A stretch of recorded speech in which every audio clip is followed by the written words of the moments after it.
yesterday that I finished my training as a radar operator and left company headquarters in the back of that dusty ration truck on my way to my first posting.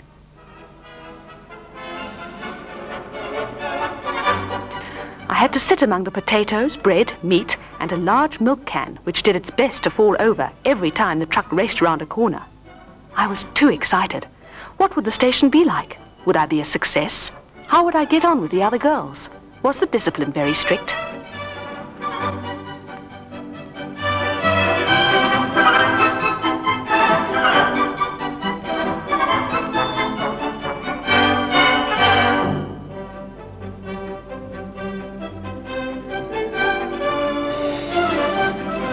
I reread my route form.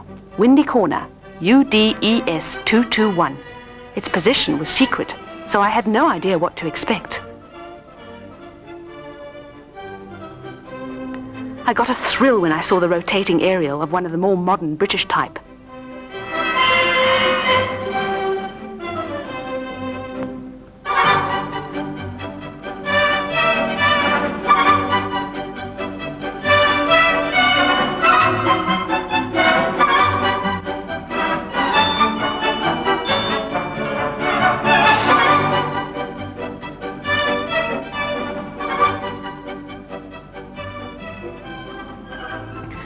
I had a queer feeling as I jumped out of the truck. Here I was at last. The girl who had been sitting in front offered to show me where to report. She had just returned from 2 days casual leave.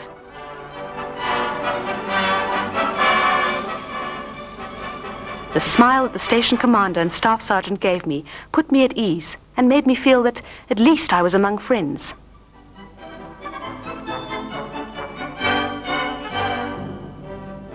I was given a security pass and a list of duties and told that I could have the rest of the day off.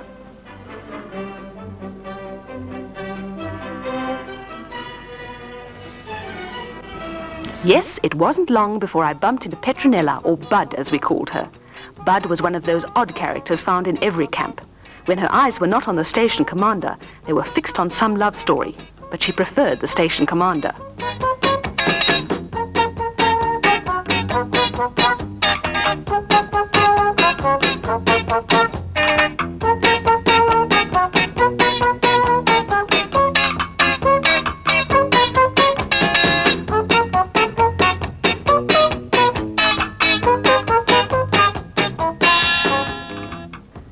My cubicle was quite nice, much better than I expected. Being an end one, it had 2 windows. I started unpacking. Tom's photo. I wondered what ship he was serving on. I hadn't heard from him for quite a few weeks.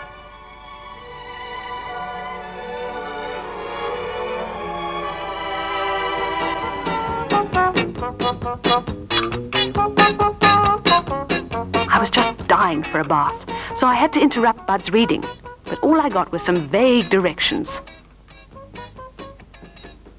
However, 2 girls outside were more helpful.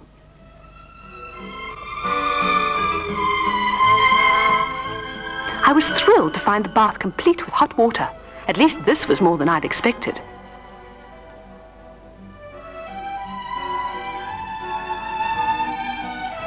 I heard the gong go for lunch, but feeling rather shy, I decided to wait until the crowd had entered the mess.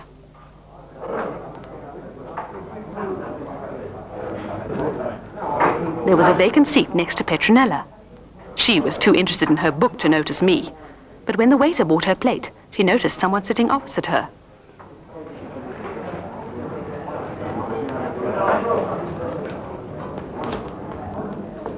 But Mr. Clark thought it better to leave before things got too involved.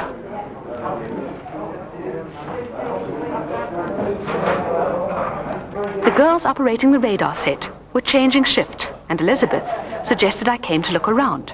Come on, Bud, you've got to go on shift as well.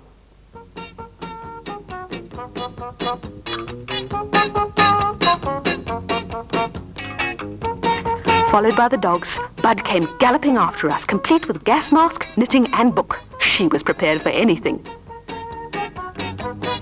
The tech site was some distance away at the top of a rise. The massive aerial had stopped for maintenance, as Elizabeth informed me.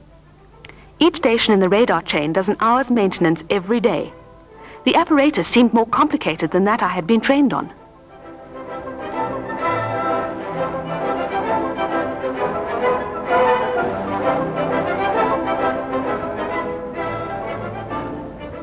The station commander offered to show me round.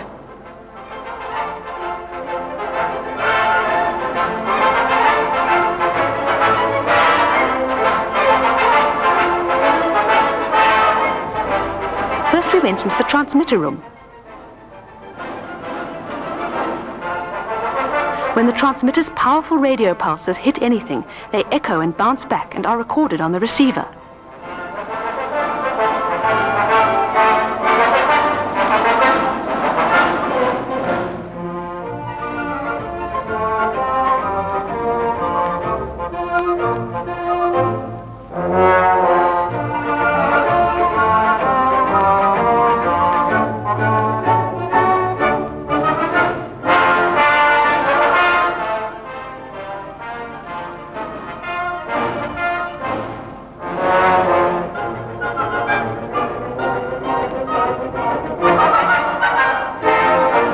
One cathode ray tube records the range or distance of the ship, submarine, or aircraft detected with a blip dependent on its size. The Plan Position Indicator, or PPI, gives a map-like representation of the surrounding area, showing the bearing of the aerial when an echo is detected.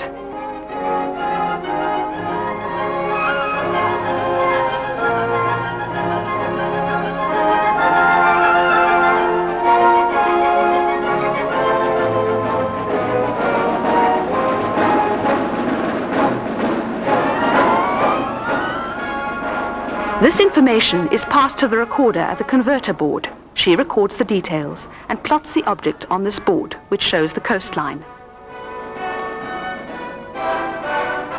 She also sends the information by telephone or radio to the central filter room, which may be scores of miles away. Here the plots from all radar stations are coordinated on behalf of the Air Force, Navy and Coastal Artillery.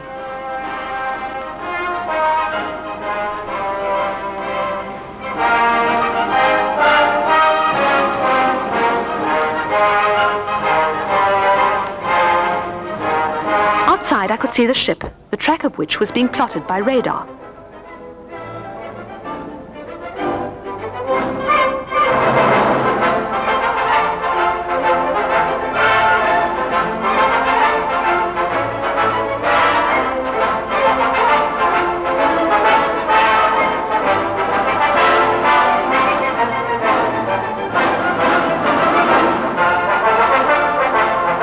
Nearby, I was shown the auxiliary power supply engine. Normally, the radar apparatus works off the electric mains, but this engine is kept as a standby in the event of power failure.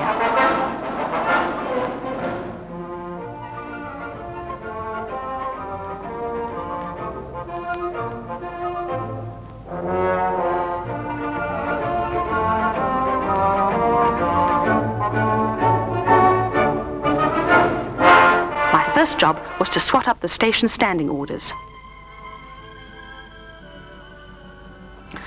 After tea, Dot offered to show me around the camp. There were many things that made the place seem more like home. The fountain, as well as the summer house, and the tennis court had been built by the technicians while off duty.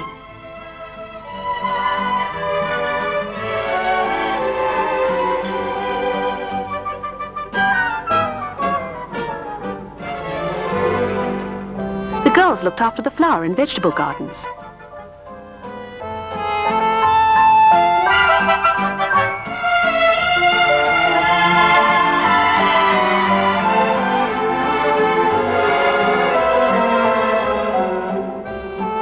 A visiting wash girl did the heavy washing, a luxury we had to pay for ourselves.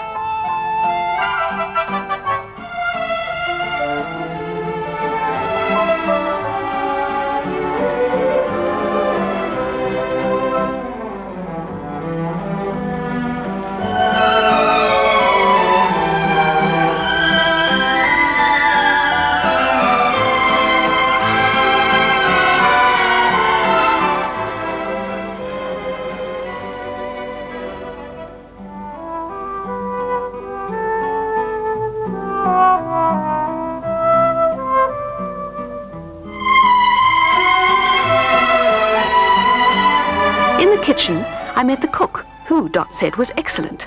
He had served in the previous war.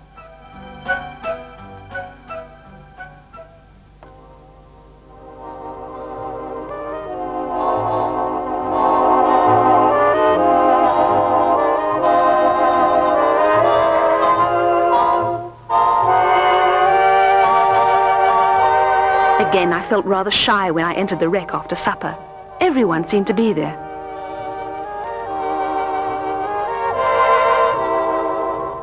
In between glancing at the pages, I watched what the others were doing. Some were playing darts, others writing letters, playing cards and sewing.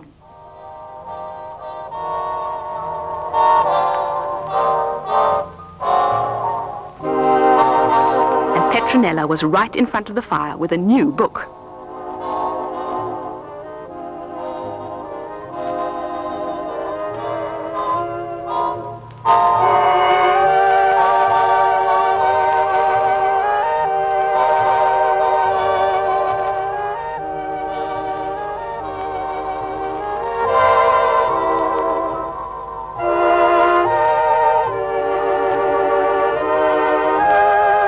Sergeant Barbara saw how lonely I looked, so she showed me the station photo album and told me a lot of interesting things about the history of the camp.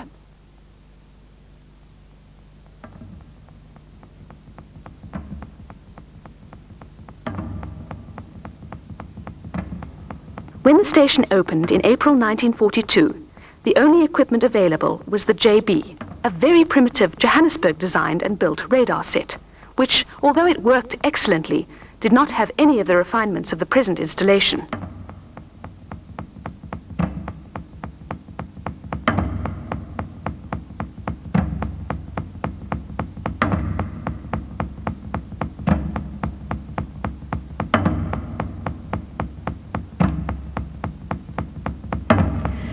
The aerial had to be turned by hand. Yes, by hand.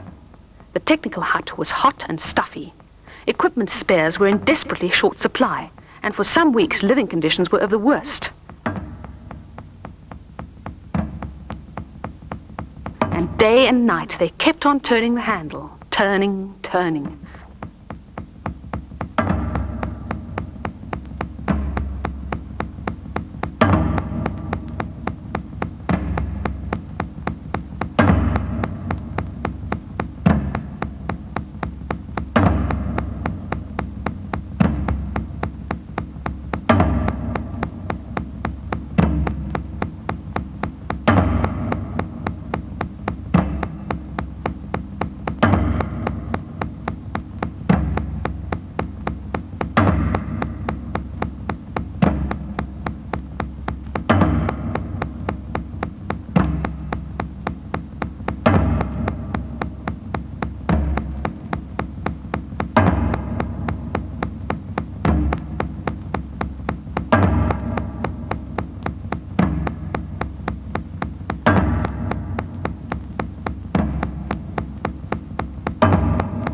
What Barbara told me made me thankful that I wasn't here in the early days.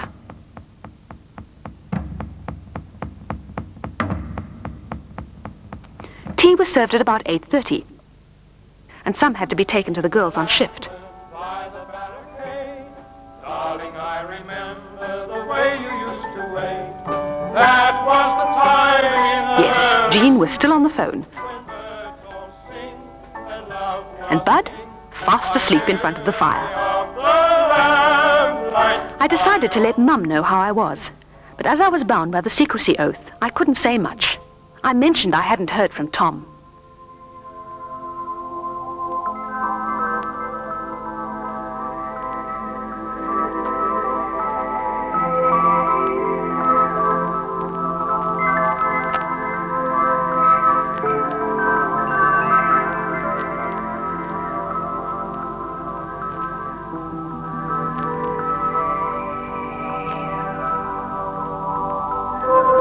Here is that first duty list.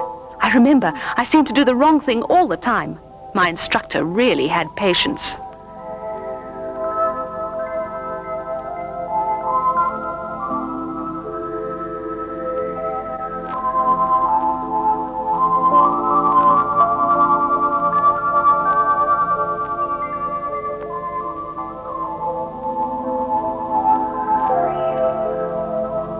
That night when I tried to sleep, my head was in a whirl.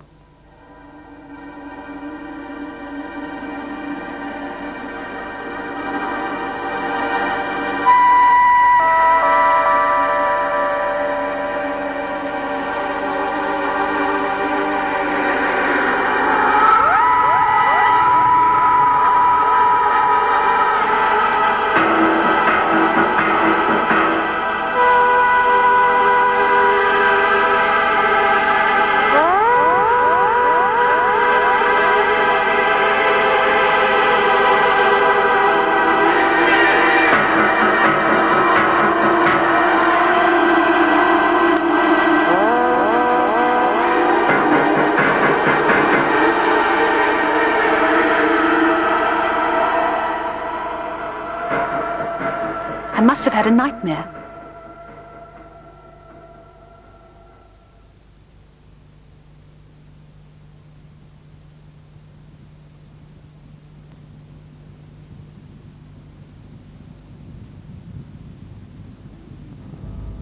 It only seems yesterday that I received this letter from Tom.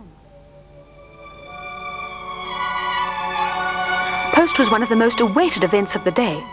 I had been on the station for nearly 2 weeks and had had no news of Tom. Then, on this particular day, it arrived. I was terribly excited. I couldn't open the envelope quickly enough.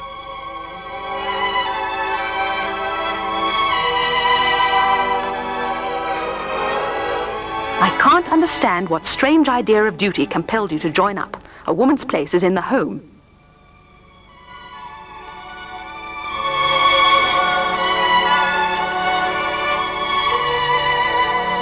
In a book on shipping, I looked up the Mauritania, one of the world's largest ships.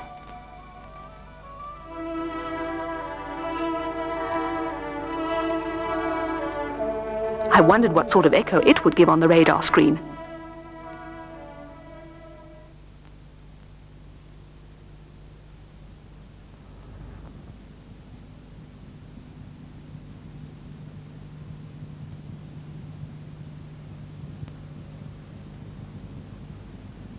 Oh, how this telegram brings back memories of that dreadful night. There was a terrific storm.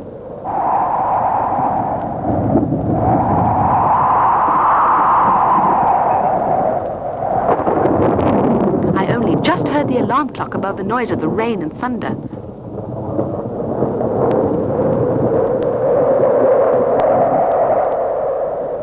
It was 2:45, and what a night to go on duty. I woke Elizabeth and Dot and told them to hurry as we couldn't keep the other ship waiting.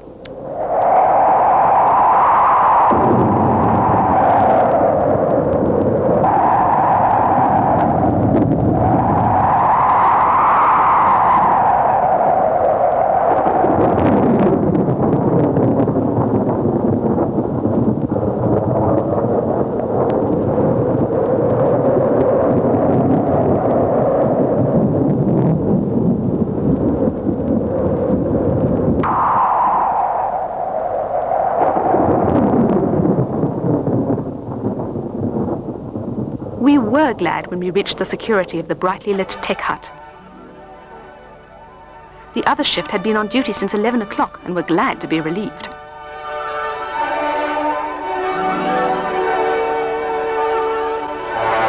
There was only one track on the board. Babs showed me a signal stating that there was a state of emergency. Apparently, the Air Force had sighted something suspicious before the storm, and we had to be on the alert.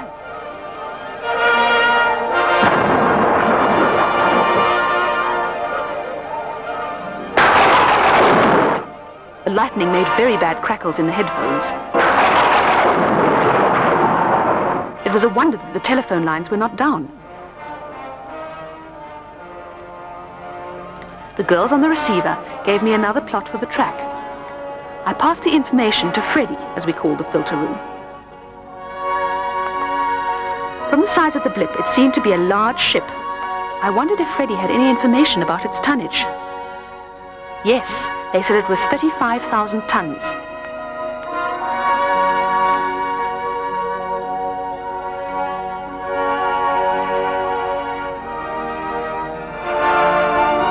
Did I say 35,000 tons?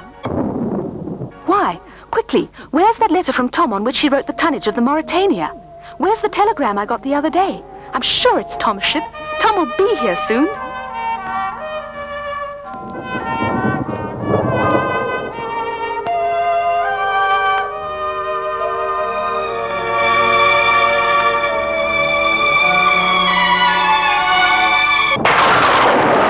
That terrific flash of lightning seemed to have upset everything. I was stunned for a fraction of a second, but Elizabeth and Dot seemed okay. The set, however, was dead, and the main lights were out.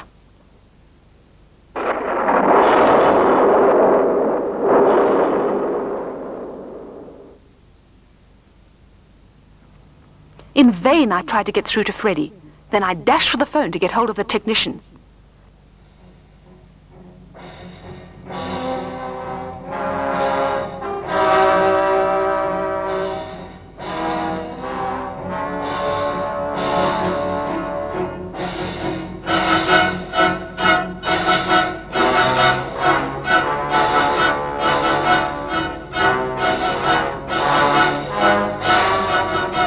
Again I tried to phone Freddie, but still nothing. Our only chance was the radio.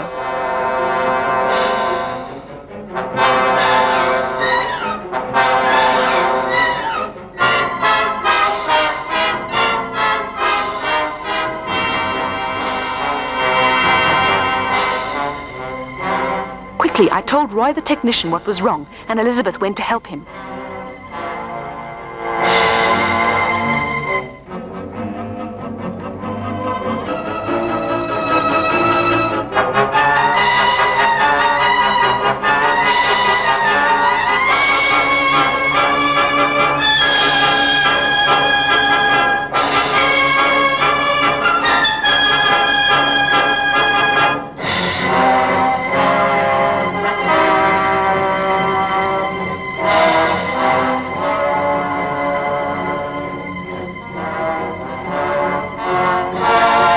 I contacted Freddie by radio and told them we were dull.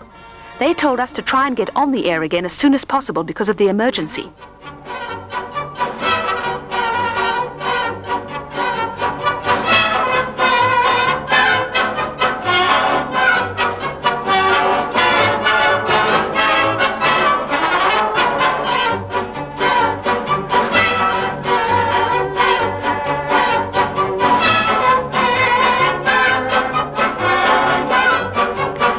Technician Terry arrived, and Roy asked him to start the auxiliary power engine.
After a final check, Roy switched the set on.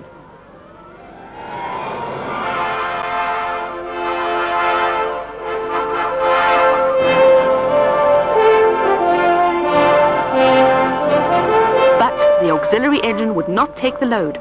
Water must have got into the wiring.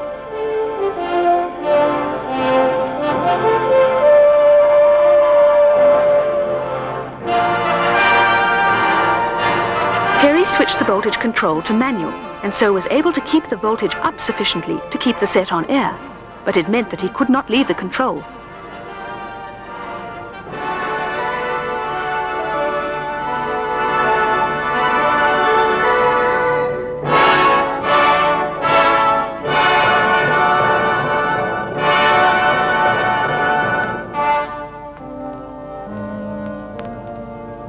The girls at the tubes gave me another reading on the Mauritania.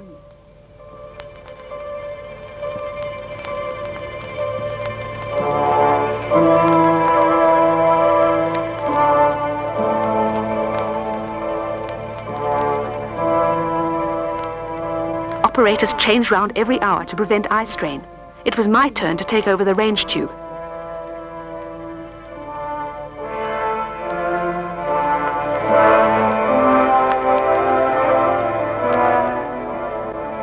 Suddenly, I saw a small blip that I hadn't noticed before. We passed our reading to Dot, who recorded it and marked it on the board.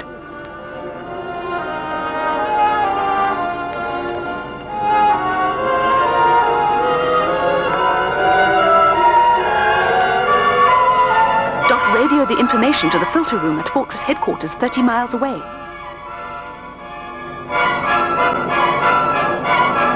There, I knew the girls would place this plot on the table and ask the other radar stations to check on it.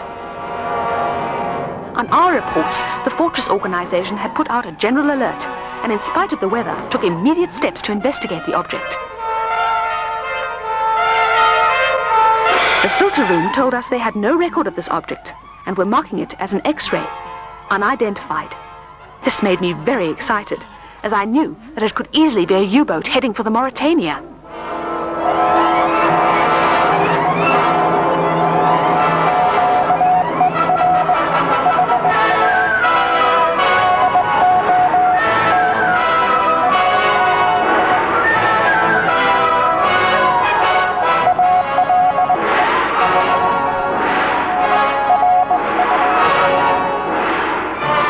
We soon picked up our own aircraft going out to investigate.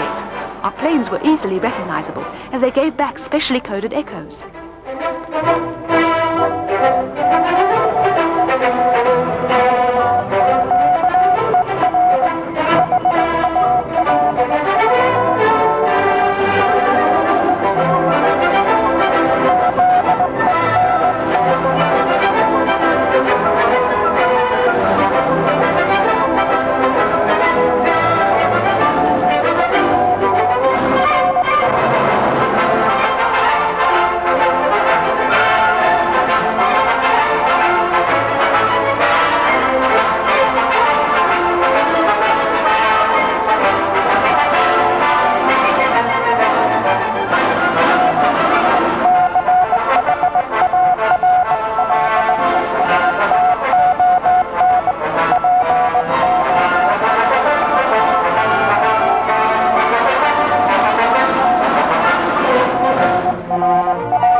The blip of the U-boat seemed to have disappeared. I could still see those of the aircraft, warship, and Mauritania. Yes, the Mauritania must have been saved in the nick of time.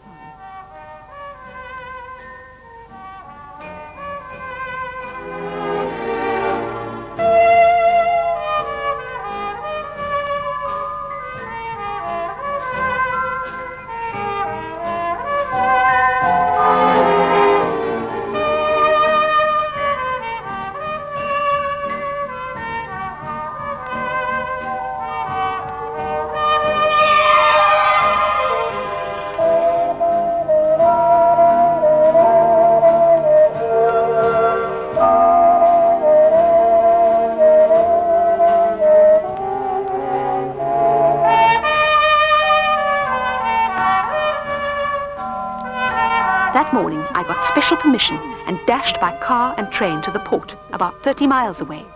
Sure enough, there was the Mauretania steaming in as if nothing had happened.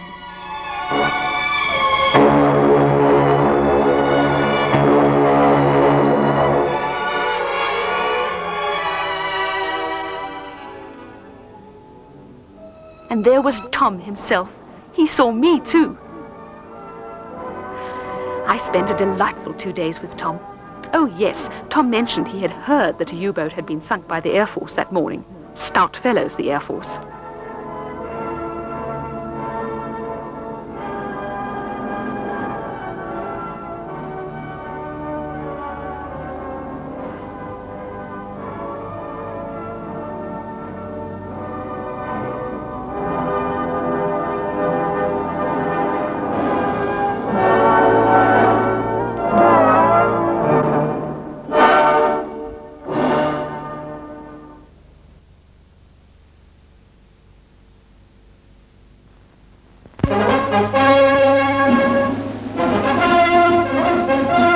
The greatest danger which Allied convoys have to face after 5 years of war still remains the submarine.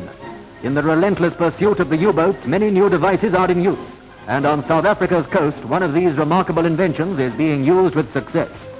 It's a radio location instrument known as radar, one of the greatest secret weapons of the war.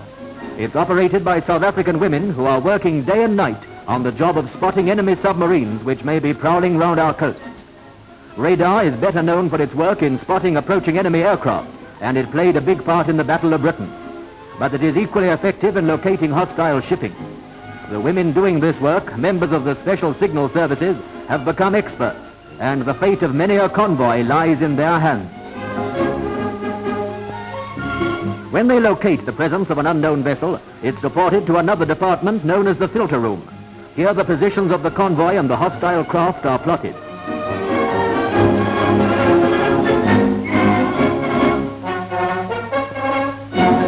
After sufficient data has been gathered, contact is made immediately with the operations room, the nerve center of all planned attacks on hostile objectives.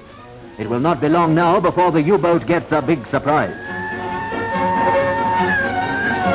The air crews are prompt in answering the urgent call, and an officer briefs them in detail about the operation. The work of the radar women bears fruit as a bomber crew sets off on its mission to find the enemy prowler. The amazing eyes, which can see many miles, direct them to the target.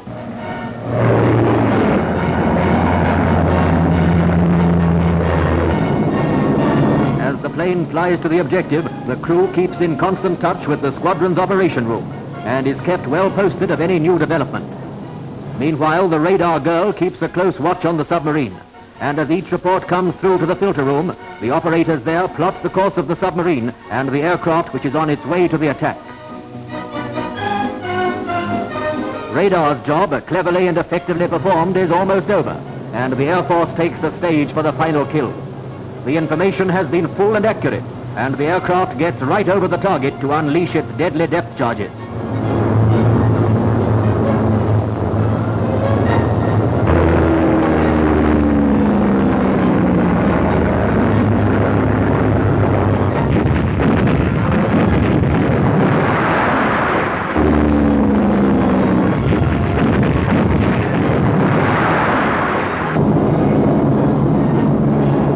End of another U-boat. Its destruction is due as much to the radar women as to the aircraft which sent it to the bottom. The Special Signal Services needs more recruits. Girls who have passed Standard 8 can join, and they'll be specially trained for the job. Radio location is playing an increasingly important role, and there's room for more in the ranks of the radar girls.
The Bernard Price Institute of the University of the Witwatersrand housed the headquarters of the Special Signal Services, the wartime hush-hush radar division of the South African Defence Force. Every morning, the 50 or so young men and women paraded on an adjacent sports field, where there was usually a pretty cold wind in midwinter.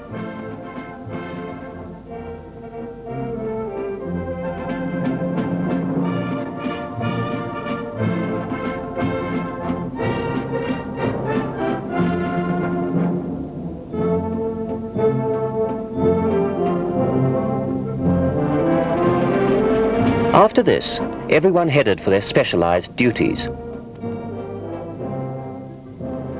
Let's look at the typical activities of the headquarters unit. Much of the work concerned ongoing radar research, but they also handled the requirements of the coastal stations. Special projects usually started with the arrival of a dispatch by courier.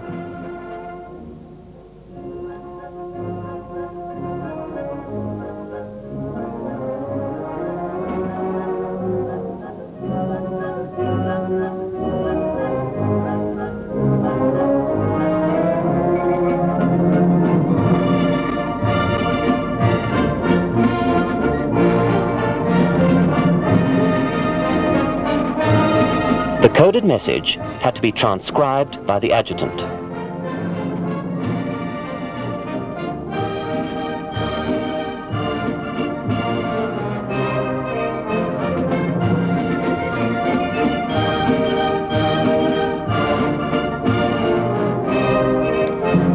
On this occasion, it was an urgent request from one of the Cape stations for special equipment and operators to handle a possible U-boat interception of the Allied convoy route.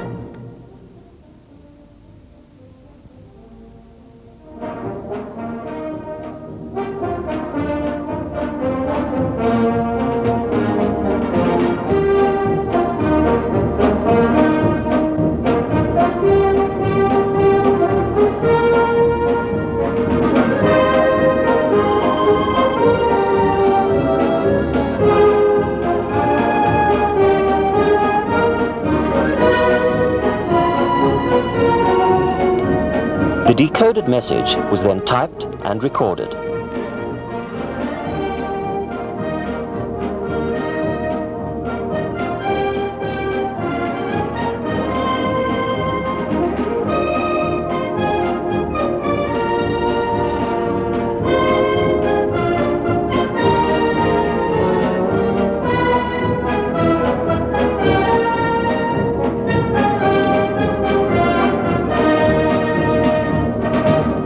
Then it was delivered to the officer commanding, who had already been alerted of its pending arrival.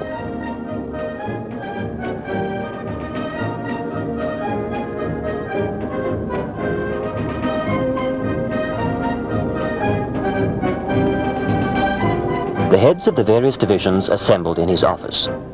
These men and women, most with top university degrees, were all specialists in handling each phase of radar apparatus design, construction, and operation, and the allocation of trained personnel to the coastal radar stations.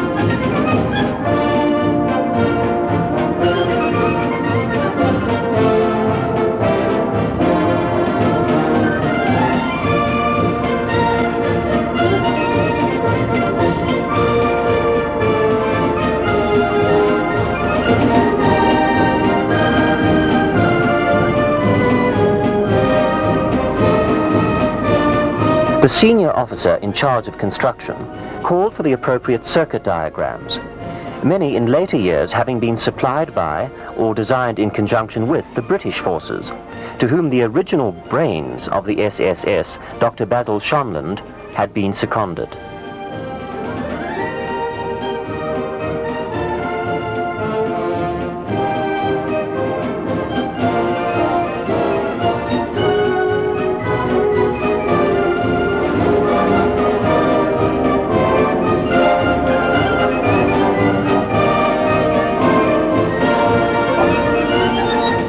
In this instance, certain design modifications were necessary to the circuit.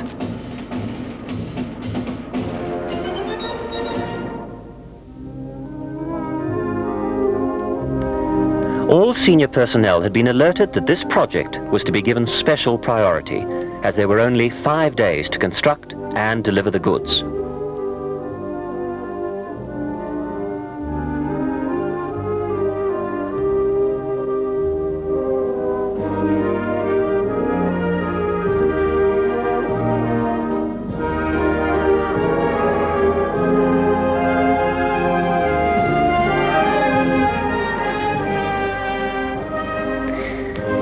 Cape Town is advised that Johannesburg expects to deliver on time.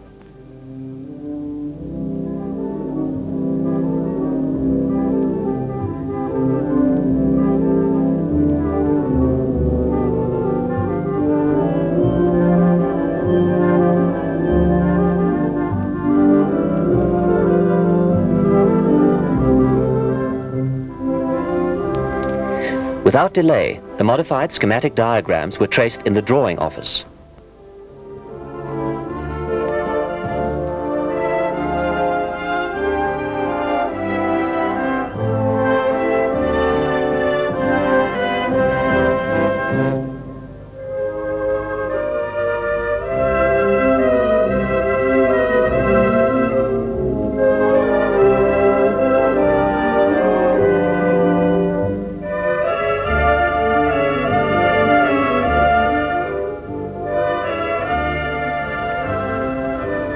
Most SSS female operating personnel had a university scientific background, and all had attended a comprehensive course on radar at the BEEP, as the Bernard Price Institute was affectionately known.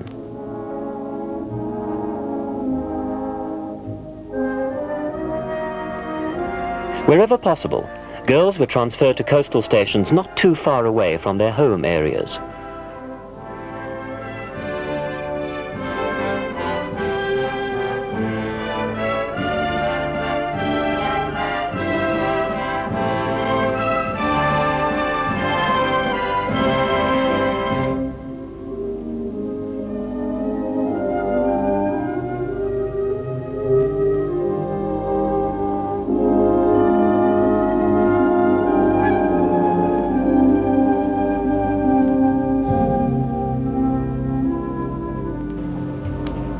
When the drawings were complete, they were copied in a fairly well-equipped photographic department.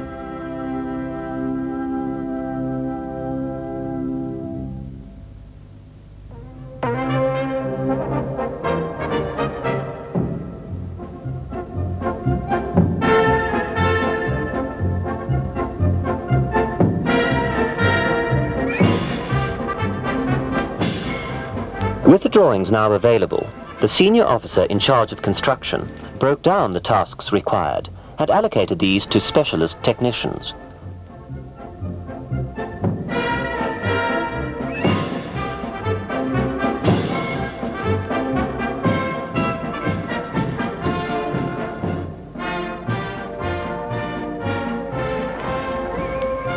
A T-store's withdrawal requisition was completed by each section, bearing in mind that many electronic components were in short supply, perhaps necessitating substitution and design modification.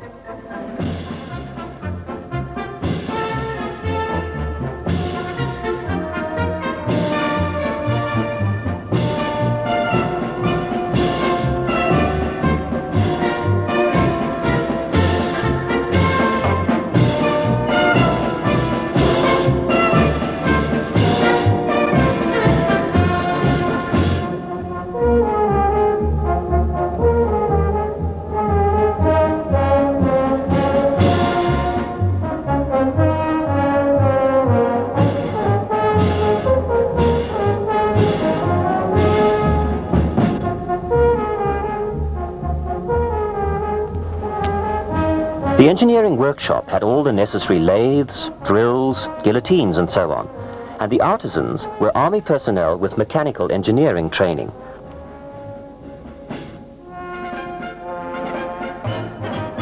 Most of the guys were pretty good at constructing a wide variety of articles, especially those in short supply.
Yes, they say everything stops for tea.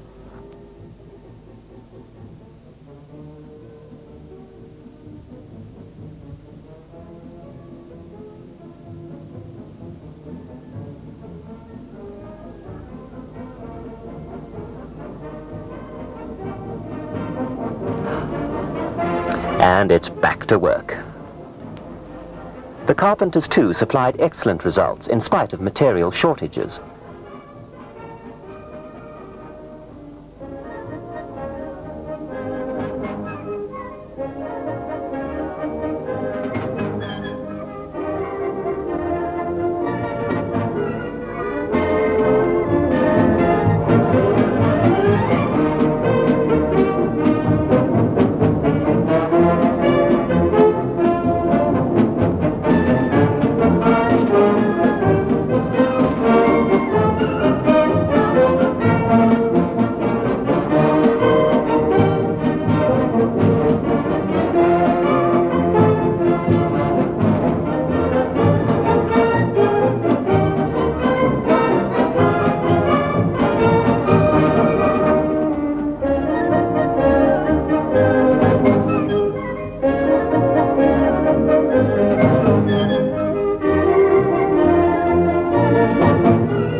But of course, with a specialized radio background, the radar research and construction technicians were real boffins in this advanced area of communication.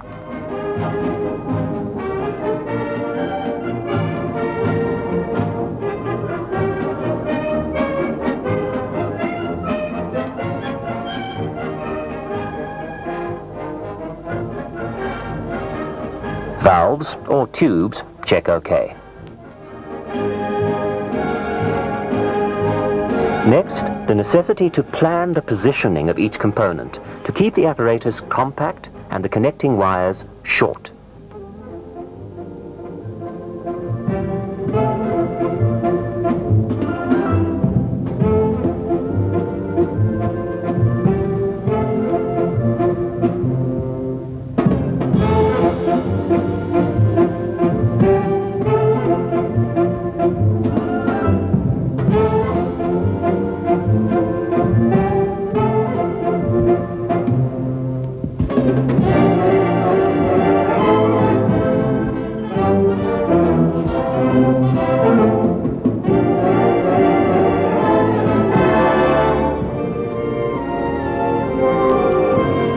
Yes, in every organization you will find a couple of stooges with contempt for rules and regulations, especially to make life difficult for a sergeant major.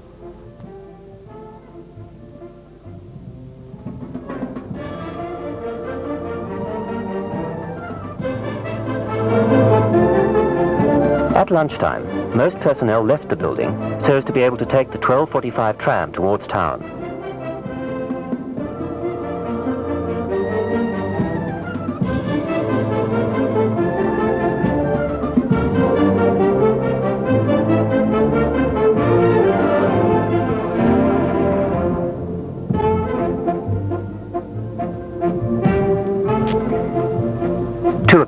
Everyone was soon back on the job.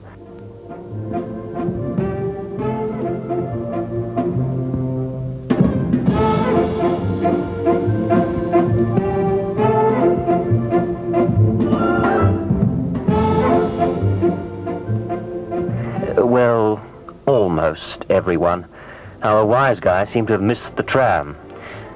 Oh dear, the sergeant major really caught them this time.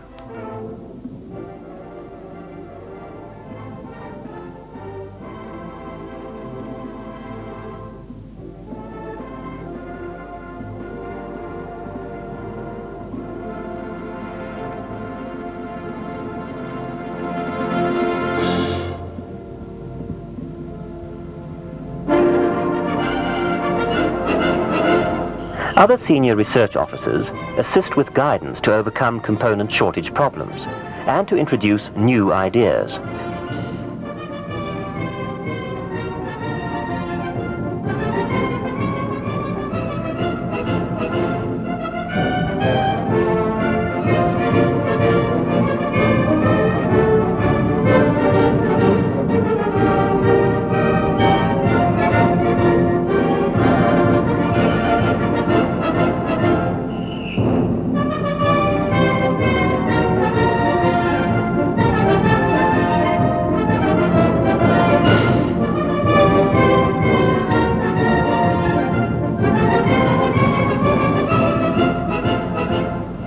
What are our wise guys up to this time? Soldering a sixpence onto a nail?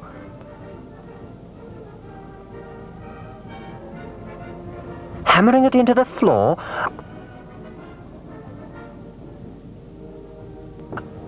Oh, yes, it's for the Sergeant Major, of course.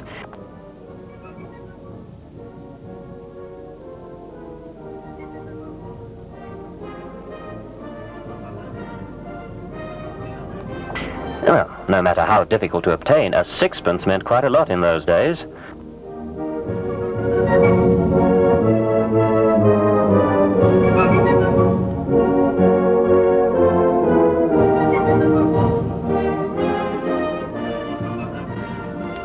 Assembling all the components with accurate wiring was a skilled and arduous task, especially in confined spaces.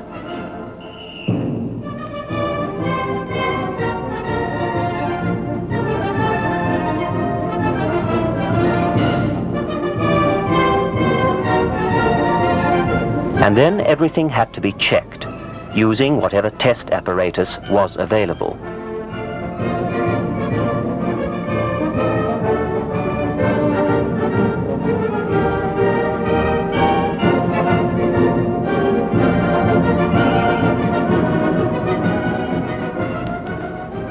Meanwhile, the transfer of the necessary operating personnel was confirmed.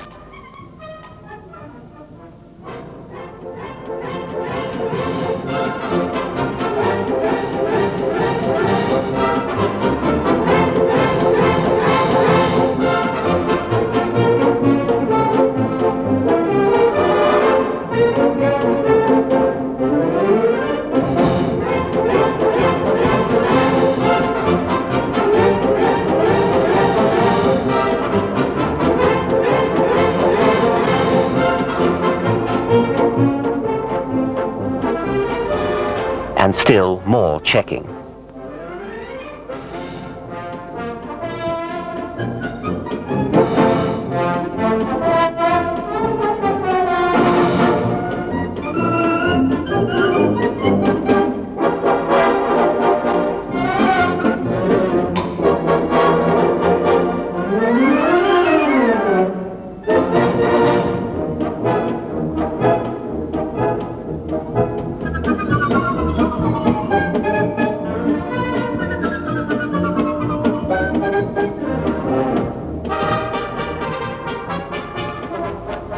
Finally, the chassis were placed in their cabinets, knobs and screws added, and everything thoroughly checked by the senior officer.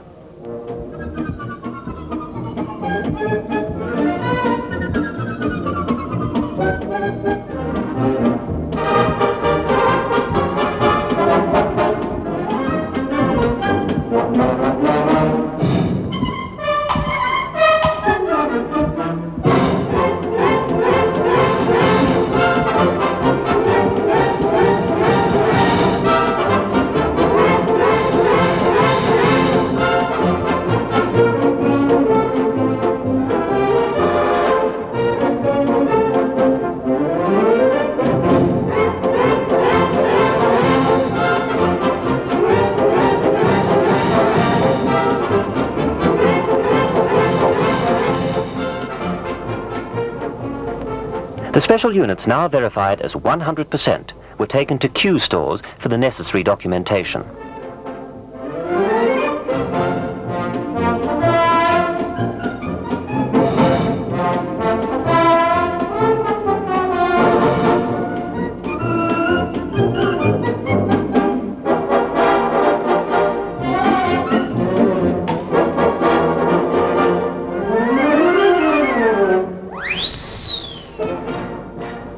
Then carefully placed with the necessary protection in a prepared packing case, soon to be on its way to Cape Town.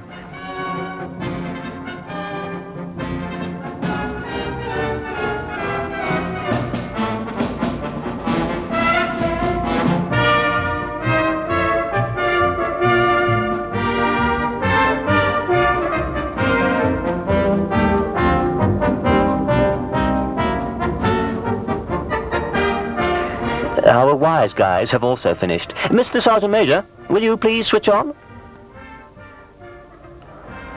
Well, if you haven't quite got the hang of assembling electronics, better confine yourselves to cleaning out the armory.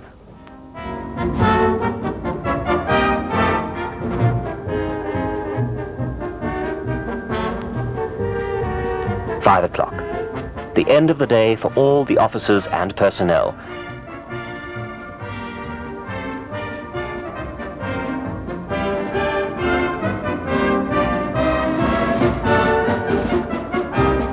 Except for our two friends.